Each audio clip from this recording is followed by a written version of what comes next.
Hey everyone, Wolf Lord Rho here. Before I begin today, a big thank you to Chapter Master Dickus Van Tanis for the virtual gift voucher. Huge thank you my friend for the support, it is truly appreciated, thank you. But on to today. Today we're discussing life in a traitor legion, and how the warbands of the Night Lords are just as much an enemy to themselves. Spoiler warning to begin, the events we are discussing today are from the Warhammer 40k novel Blood Reaver by ADB. As always, I really recommend you read the story for yourself first, as that's the best way to enjoy the lore for yourself. Not only that, we help to support the great Games Workshop and Black Library, because without them we don't have this amazing lore to talk about. I will put a link in the description as always. But with that said, let's just jump straight in. So as we spoke about earlier in the week, the fracturing of the Night Lords Legion began almost the instant their Primarch, Comrade Kurz, was slain.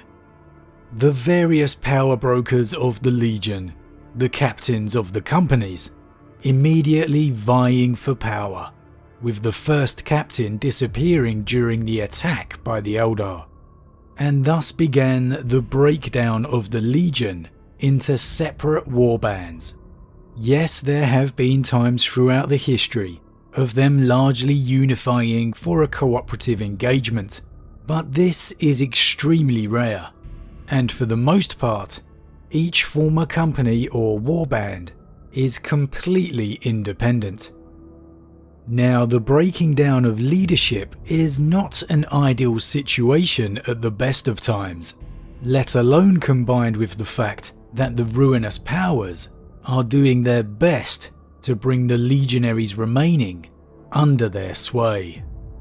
It all really adds up to a perfect storm, and it really kind of showcases why only Abaddon of all the Chaos Legions has had any true major constant success, because he's been able to create a largely unified legion once more. Yes, I hear you, the Death Guard and Wordbearers are still largely cohesive legions too, but with their demon primarchs elsewhere, and at the beck and call of the gods of chaos, they have spent far too much time away from the Long War, being largely ineffective for the past 10,000 years. It has to be said, though Mortarion is admittedly putting that to rest in the current edition. Now we get to see a perfect example of the strife within a warband in the novel Blood Reaver, the second book of ADB's Night Lords trilogy, and this is really the best place to go for any Night Lords information, of course aside from the Horus Heresy series. Now during this particular story, one of Talos's first claw, or squad if you will, is under the influence of the blood god Khorne, constantly fighting internally to retain his self-awareness and not be lost completely to the Skull Throne's call. However, it is of course a losing battle, and in one moment of blood rage madness, Yuzas rampages through the crew deck, slaughtering the loyal slave mortal crew and even one of his fellow 8th Legion Marines from the third claw, before ultimately his madness passes and he regains some semblance of sanity. But by then, it is too late. And this situation quite obviously is not something a loyal legion would ever have to comprehend, let alone obviously the lack of ruinous corruption that would be going on, but the discipline and structured leadership is absolute in a loyal legion. Any situation would be dealt with accordingly. But here, Talos and his first claw, after subduing their comrade, are left to debate just what to do with him. And there's a real thoughtful moment where Talos is reflecting on just what Comrade Kurz, their Primarch, would think of them now. broken and corrupted. The Crusade era Kurz would be surely disappointed. But the broken Primarch he became, what else would he expect? The Exalted, the former 10th Company and Warband leader, has ordered the Marine, Uzas, killed. But Talos feels every Night Lord death is a loss the former company can ill afford. He can't help but see the shadow of the former glory they've become, while others just want the gibbering fool gone. But as he and his squad debate, a voice sounds from the corridor outside. First Claw, we have come for you. Third Claw have come for their vengeance. Having lost their leader, they'd then lost a further 2 Marines fighting to see who would take command. A Marine by the name of Dalcaris was the victor. And this is just the perfect example of why the Night Lords have fallen so far. Of why, after all this time, the unifying force of their Primarch is so keenly missing. The corruption of chaos is bad enough, but now they'll compound their own misfortune further by fighting amongst themselves. Sirion watched his Auspex's monochrome display screen. The handheld scanner clicked every few seconds, giving a wash of audible static. I count 7 out there, he said. 8 or 9 if they're bunched up. Talos moved to the doorway, uncoupling his bolter from the maglock plating on his thigh armor. The weapon was bulky, rendered ornate by bronzing, bearing 2 wide mouth barrels. He still felt a stab of reluctance to carry it so openly. Its bulk didn't discomfort him, but its legacy did. He called through the sealed door. We'll settle the blood debt with a duel. Zal will fight for First Claw. In the chamber, Zal gave a dirty laugh behind his faceplate. No answer came. I'll deal with this, Talos said to First Claw. He blink-clicked icons on his retinal display, summoning up the runes for other squads in the Vox array. The branded Third Claw flashed active. Dalcaris, he asked. Talos? Dalcaris' voice was low over the Vox channel. I am sorry for this. How many of you are out there? An interesting question, brother. Does it matter? We count 7 of you. Then let us settle on that. 7 still outnumbers 4, Prophet. 5 if I free Uzas. 7 still outnumbers 5. But one of my 5 is Zal. Dalcaris grunted reluctant acknowledgement. That is indeed so.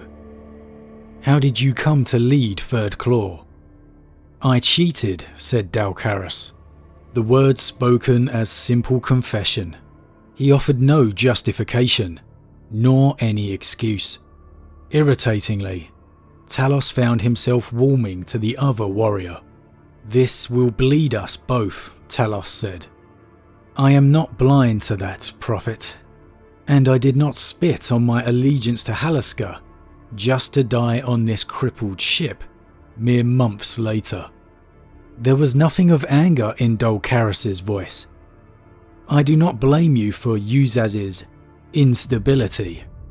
I dealt with Tor Zal for long enough myself.